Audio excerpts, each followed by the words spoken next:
Bienvenue dans cette vidéo, où nous allons découvrir ensemble comment fonctionne une fusée.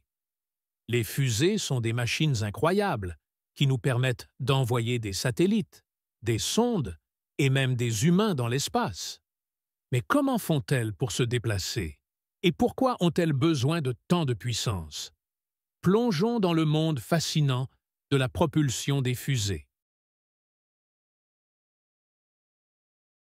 Pour comprendre comment une fusée se déplace, il faut d'abord parler d'un principe physique de base, la troisième loi de Newton. Selon cette loi, à toute action correspond une réaction égale et opposée. En termes simples, cela signifie que si on pousse quelque chose dans une direction, une force de même intensité va pousser dans l'autre direction. Dans une fusée, le principe est le même. La fusée expulse des gaz chauds à très grande vitesse vers l'arrière, ce qui génère une poussée dans la direction opposée, propulsant ainsi la fusée vers l'avant. Mais comment fait-on pour créer cette énorme poussée? C'est là que le carburant entre en jeu. Les fusées utilisent une combinaison de carburant et d'oxydants, comme l'oxygène liquide, qui réagit pour produire des gaz extrêmement chauds. Quand le carburant est brûlé, il se transforme en gaz qui prend beaucoup de place, ce qui augmente la pression dans la chambre de combustion.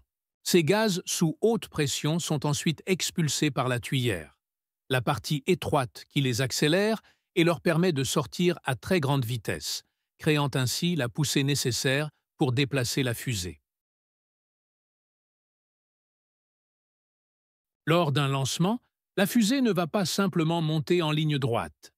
Elle suit une trajectoire courbe, appelée profil de vol, pour atteindre la bonne vitesse et la bonne altitude pour se placer en orbite. Le lancement se déroule généralement en plusieurs étapes, car chaque étage de la fusée contient son propre carburant. Une fois le carburant de la première étape épuisé, celle-ci se détache pour alléger la fusée et laisser place à l'étage suivant, qui prend le relais pour continuer le voyage vers l'espace. Quand une fusée atteint une certaine altitude et une vitesse suffisante, elle peut se placer en orbite. Cela signifie qu'elle avance suffisamment vite pour tomber autour de la Terre, sans en revenir. C'est grâce à cette vitesse horizontale que les satellites peuvent rester en orbite au lieu de retomber sur Terre. Nous avons vu comment fonctionne une fusée et ce qu'il faut pour la propulser dans l'espace.